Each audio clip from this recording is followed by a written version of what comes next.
जन्मेजय का राज्याभिषेक और विवाह।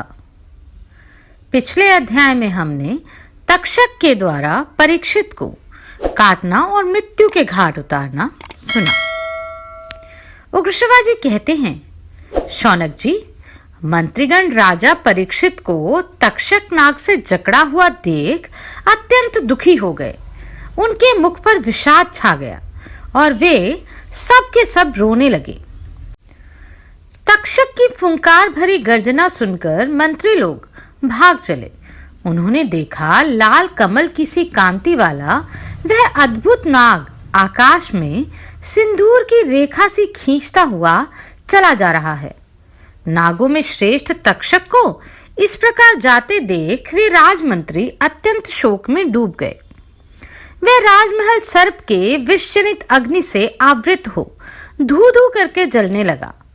यह देखकर उन सब मंत्रियों ने भय से उस स्थान को छोड़कर भिन्न भिन्न दिशाओं की ओर शरण ली तथा राजा परीक्षित वज्र के मारे हुए की भांति धरती पर गिर पड़े। तक्षक की विषाग्नि द्वारा राजा परीक्षित के दग्ध हो जाने पर उनकी समस्त पारलौकिक क्रियाएं करके पवित्र ब्राह्मण राजपुरोहित, उन महाराज के मंत्री तथा समस्त पूर्ववासी मनुष्यों ने मिलकर उन्हीं के पुत्र को, जिसकी अवस्था अभी बहुत छोटी थी, राजा बना दिया। कुरुकुल का वह श्रेष्ठ वीर अपने शत्रुओं का विनाश करने वाला था। लोग उसे राजा जन्मेजय कहते थे। बचपन में ही नृपश्रेष्ठ जन्मेजय की बुद्धि श्रेष्ठ पुरुषों के समान थी।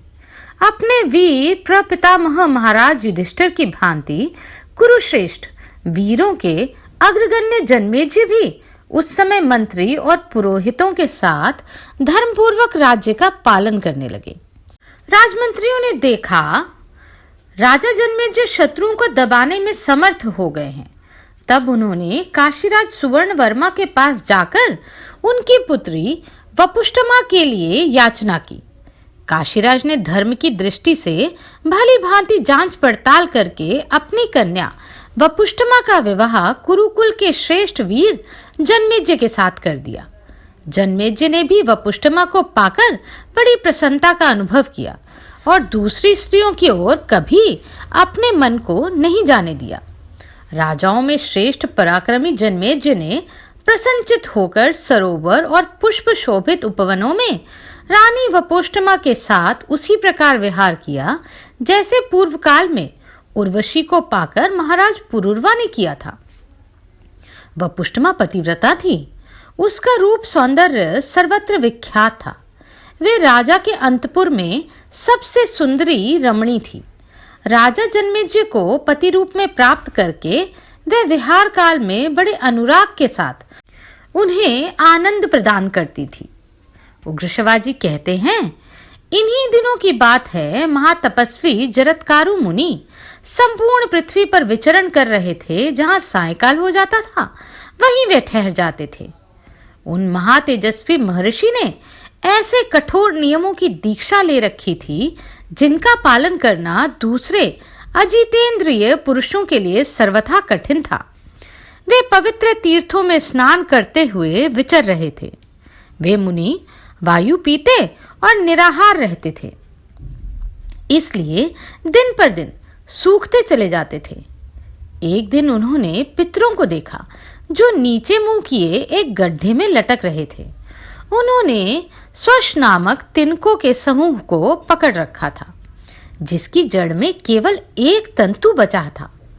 उस बचे हुए तंतु को भी वहीं बिल में रहने वाला एक चूहा धीरे धीरे खा रहा था।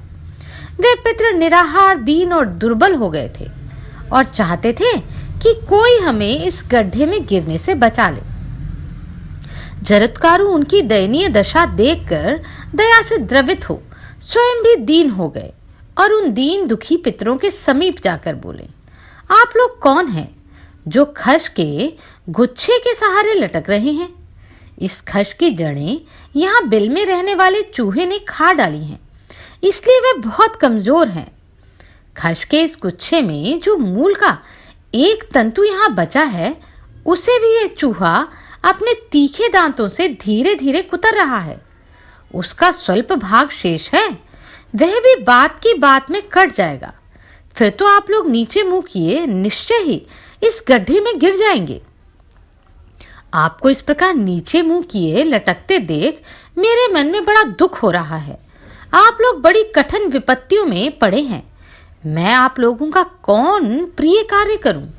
आप लोग मेरी इस तपस्या के चौथे, तीसरे अथवा आधे भाग के द्वारा भी इस विपत्ति से बचाए जा सकें तो शीघ्र बताएं, अथवा मेरी सारी तपस्या के द्वारा भी यदि आप सभी लोग वहां इस संकट से पार हो जाए तो भले ही ऐसा कर लें। पितृ बोले, विप्रवर, आप बूढ़े ब्रह्मचारी हैं जो यहाँ हमारी रक्षा करना चाहते हैं, किंतु हमारा संकट तपस्या से नहीं टाला जा सकता। तात, तपस्या का बल तो हमारे पास भी है। वक्ताओं में श्रेष्ठ ब्राह्मण हम तो वंश परंपरा का विच्छेद होने के कारण अपवित्र नरक में गिरे जा रहे हैं। ब्रह्मा जी का वचन है कि संतान ही सबसे उत्कृष्ट धर्म है। तात, यहाँ लटकते हुए हम लोगों की सुध बुध प्राय खो गई है। हमें कुछ ज्ञात नहीं होता, इसलिए लोक में विख्यात पौरुष वाले आप जैसे महापुरुष को हम पहचान नहीं पा रहे। आप कोई महान सौभाग्यशाली महापुरुष हैं जो अत्यंत दुख में पड़े हुए हम जैसे शोचनीय प्राणियों के लिए करुणावश शोक कर रहे हैं। ब्राह्मण, हम लोग कौन हैं इसका परिचय देते हैं। सुनिए, हम अत्यंत कठोर व्रत का पालन करने वाले ययावर नामक महर्षि हैं। मुने, वंश परंपरा का क्षय होने के कारण हमें पुण्य लोक से भ्रष्ट होना पड़ा। हमारी तीव्र तपस्या नष्ट हो गई क्योंकि हमारे कुल में अब कोई संतति नहीं रह गई। आजकल हमारी परंपरा में एक ही तंतु या संतति शेष है, किंतु वह भी नहीं के बराबर है। हम अल्पभाग्य हैं। इसी से यह मंदभाग्य संतति एकमात्र तप में लगी हुई है। उसका नाम है जरत्कारु। वह वेद वेदांगों का पारंगत विद्वान होने के साथ ही मन और इंद्रियों को संयम में रखने वाला महात्मा, उत्तम व्रत का पालक और महान तपस्वी है। उसने तपस्या के लोभ से हमें संकट में डाल दिया है। उसके ना पत्नी है, ना पुत्र और ना कोई भाई बंधु ही है। इसी से हम लोग अपनी सुध बुध खोकर अनाथ की तरह इस गड्ढे में लटक रहे हैं। यदि वह आपके देखने में आए तो हम अनाथों को सनाथ करने के लिए उससे इस प्रकार कहिएगा, जरात्कारो, तुम्हारे पितृ अत्यंत दीन हो नीचे मुंह करके गड्ढे में लटक रहे हैं। तुम उत्तम रीति से पत्नी के साथ विवाह कर लो और उसके द्वारा संतान उत्पन्न करो। तपोधन, तुम ही अपने पूर्वजों के कुल में एकमात्र तंतु बच रहे हो। ब्राह्मण, आप जो हमें खुश के गुच्छे का सहारा लेकर लटकते देख रहे हैं, वह खश का गुच्छा नहीं है, हमारे कुल का आश्रय है जो अपने कुल को बढ़ाने वाला है। विप्रवर, इस खश की जो कटी हुई जड़ें यहाँ आपकी दृष्टि में आ रही हैं, ये ही हमारे वंश के वे तंतु हैं जिन्हें काल रूपी चूहे ने खा लिया है।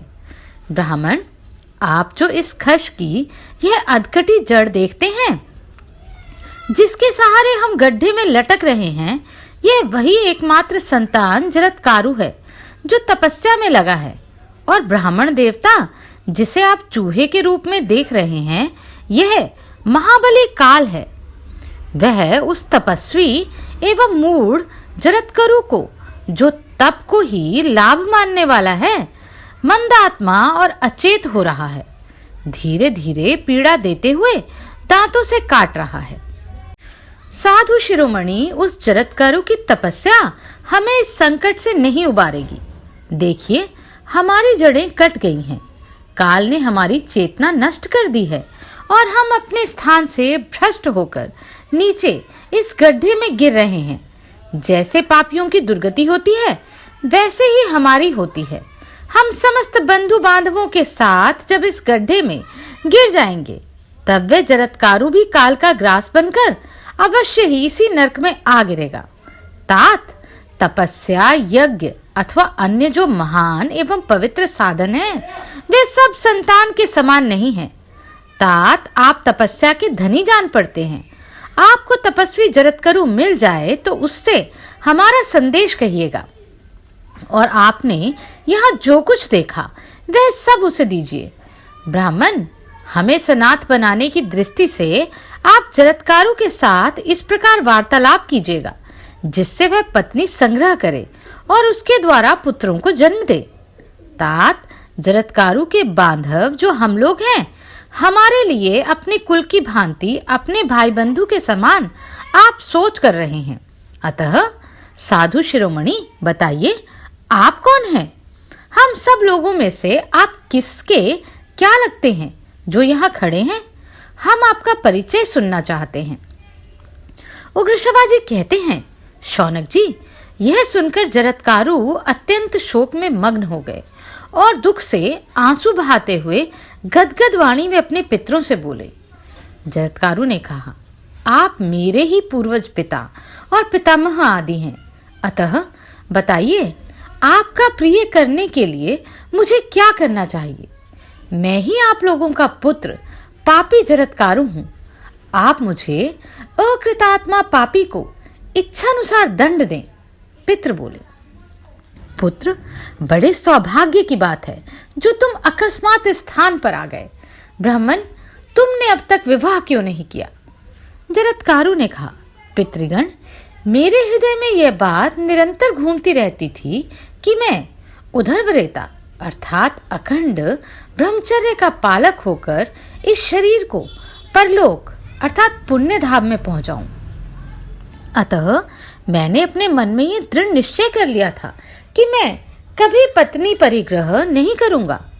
किंतु पितामहों, आपको पक्षियों की भांति लटकते देख अखंड ब्रह्मचर्य के पालन संबंधी निश्चय से मैंने अपनी बुद्धि लौटा ली है। अब मैं आपका प्रिय मनोरथ पूर्ण करूंगा, निश्चय ही विवाह कर लूंगा। परंतु इसके लिए एक शर्त होगी।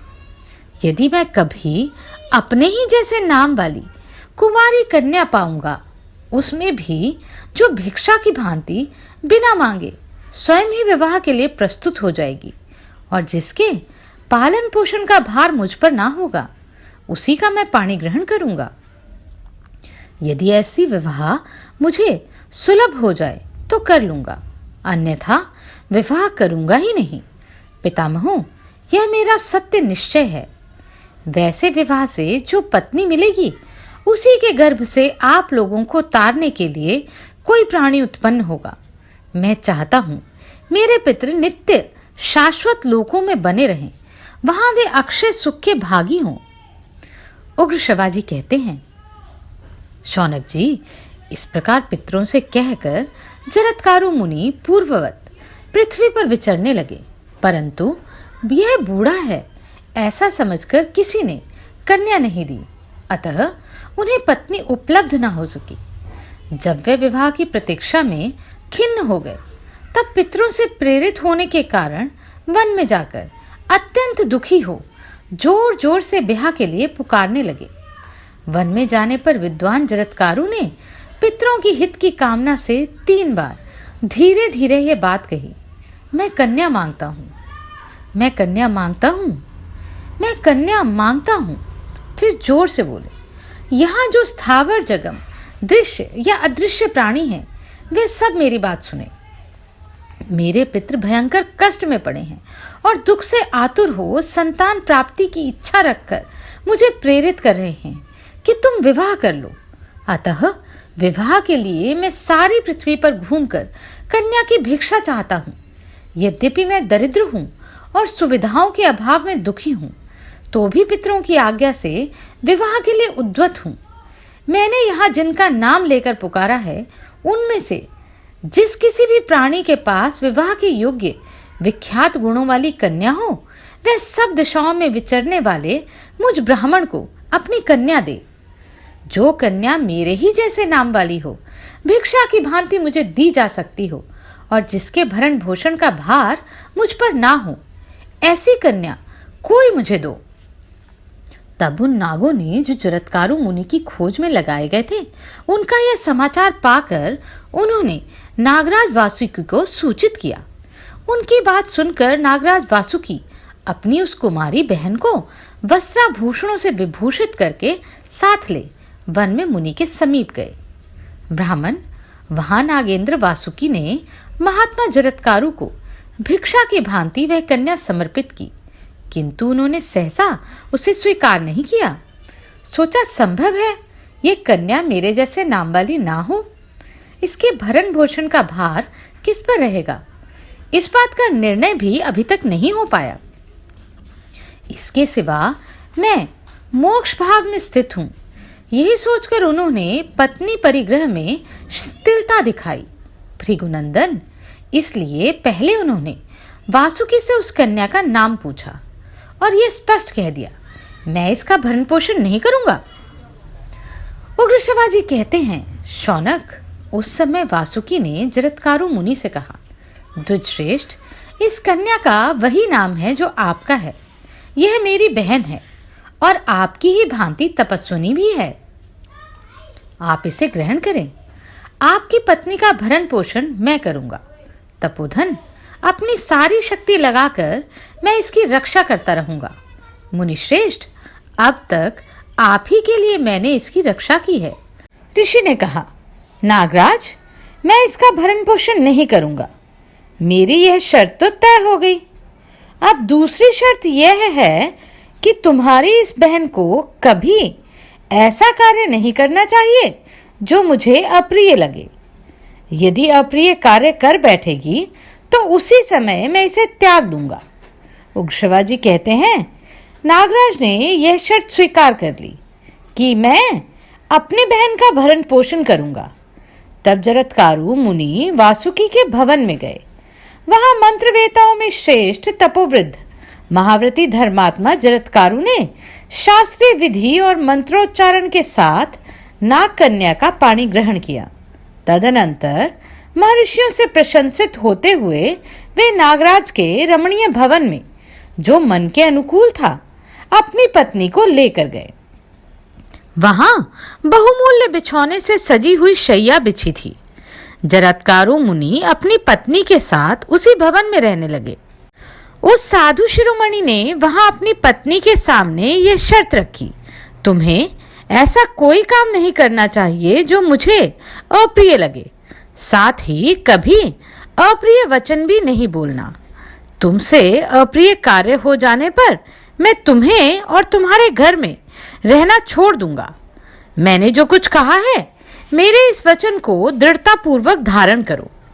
यह सुनकर नागराज की बहन अत्यंत उद्विग्न हो गई और उस समय बहुत दुखी होकर बोली, भगवान, ऐसा ही होगा। फिर वह यशस्विनी नाग कन्या दुखद स्वभाव वाले पति की उसी शर्त के अनुसार सेवा करने लगी। वह श्वेत का किए उपायों से सदा पति का प्रिय करने की इच्छा रखकर निरंतर उनकी आराधना में लगी रहती थी। तदनंतर किसी समय ऋतुकाल आने पर वासुकी की बहन स्नान करके न्यायपूर्वक अपने पति महामुनि जरत्कारु की सेवा में उपस्थित हुई। वहां उसे गर्भ रह गया, जो प्रज्वलित अग्नि के समान अत्यंत तेजस्वी तथा तप शक्ति से संपन्न था। उसकी अंग कांति अग्नि के तुल्य थी। जैसे शुक्ल पक्ष में चंद्रमा बढ़ते हैं, उसी प्रकार वह गर्भ भी नित्य परिपुष्ट होने लगा। तत्पश्चात कुछ दिनों के बाद महातपस्वी जरत्कारु कुछ खिन्न से होकर अपनी पत्नी की गोद में लेट गए। उस विप्रवर जरत्कारु के सोते समय ही सूर्य अस्ताचल को जाने लगे। ब्राह्मण, दिन समाप्त होने ही वाला था, अतः वासुकी की मनस्विनी बहन जरत्कारु अपने पति के धर्मलोभ से भयभीत हो उस समय इस प्रकार सोचने लगी, इस समय पति को जगाना मेरे लिए अच्छा होगा या नहीं। मेरे धर्मात्मा पति का स्वभाव बड़ा दुखद है। मैं कैसे बर्ताव करूं जिससे उनकी दृष्टि में अपराधिनी ना बनूं।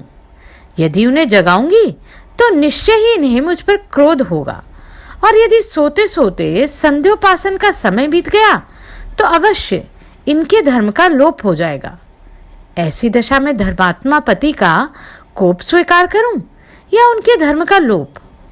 इन दोनों में धर्म का लोप ही भारी जान पड़ता है। अतः जिससे उनके धर्म का लोप ना हो वही कार्य करने का उसने निश्चय किया।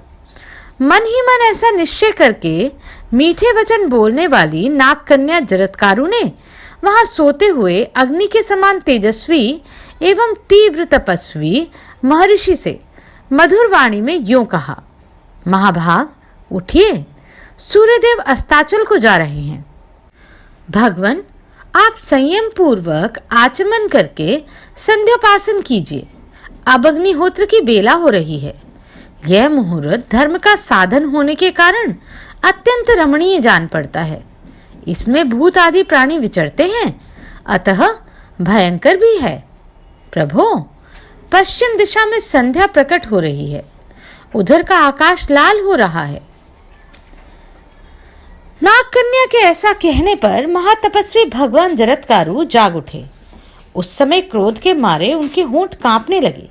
वे इस प्रकार बोले, नाग कन्या, तूने मेरा यह अपमान किया है, इसलिए अब मैं तेरे पास नहीं रहूंगा।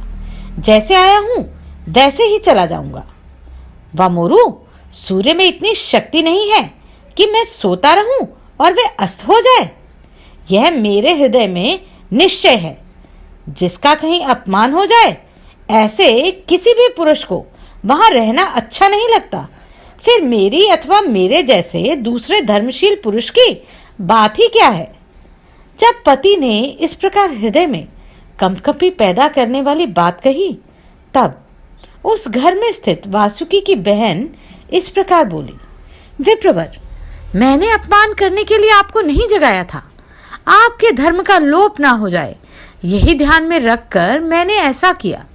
यह सुनकर क्रोध में भरे हुए महातपस्वी ऋषि जरत्कारु ने अपनी पत्नी नागकन्या को त्याग देने की इच्छा रखकर उससे कहा, नागकन्या, मैंने कभी झूठी बात मुंह से नहीं निकाली है, अतः अवश्य जाऊंगा। मैंने तुम्हारे साथ आपस में पहले ही ऐसी शर्त कर ली थी। भद्रे, मैं यहाँ बड़े सुख से रहा हूँ। यहाँ से मेरे चले जाने के बाद अपने भाई से कहना, भगवान जरत्कारु चले गए। शुभे, भीरू, मेरे निकल जाने पर तुम्हें शोक नहीं करना चाहिए।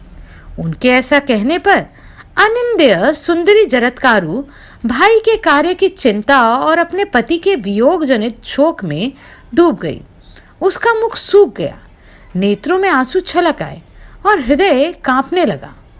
फिर किसी प्रकार धैर्य धारण करके सुंदर जांघों और मनोहर शरीर वाली वह नागकन्या हाथ जोड़कर गदगद वाणी में जरत्कारु मुनि से बोली, धर्मज्ञ, आप सदा धर्म में स्थित रहने वाले हैं।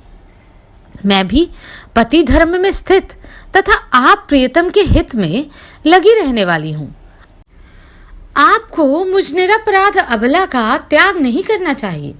द्विजश्रेष्ठ, मेरे भाई ने जिस उद्देश्य को लेकर आपके साथ मेरा विवाह किया था, मैं मंदभागिनी अब तक उसे पा न सकी। नागराज वासुकी मुझसे क्या कहेंगे? साधु शिरोमणि मेरे कुटुंबीजन माता के शाप से दबे हुए हैं। उन्हें मेरे द्वारा आपसे एक संतान की प्राप्ति अभिष्ट थी, किंतु उसका भी अब तक दर्शन नहीं हुआ। आपसे पुत्र की प्राप्ति हो जाए तो उसके द्वारा मेरे जाति भाइयों का कल्याण हो सकता है। ब्राह्मण, आपसे जो मेरा संबंध हुआ वह व्यर्थ नहीं जाना चाहिए। भगवान, आपने बांधव जनों का हित चाहती हुई मैं आपसे प्रसन्न होने की प्रार्थना करती हूँ। महाभाग, आपने जो गर्भ स्थापित किया है उसका स्वरूप या लक्षण अभी प्रकट नहीं हुआ। महात्मा होकर ऐसी दशा में आप उन निरपराध पत्नी को त्याग कर कैसे जाना चाहते हैं? यह सुनकर उन तपोधन महर्षि ने अपनी पत्नी जरत्कारु से उचित तथा अवसर के अनुरूप बात कही। सुभगे, अयम अस्ति, तुम्हारे उदर में गर्भ है। तुम्हारा ये गर्भस्थ बालक अग्नि के समान तेजस्वी, परम धर्मात्मा मुनि तथा वेद वेदांगों का पारंगत विद्वान होगा। ऐसा कहकर धर्मात्मा महामुनि जरत्कारु जिन्होंने जाने का दृढ़ निश्चय कर लिया था। फिर कठोर तपस्या के लिए वन में चले गए।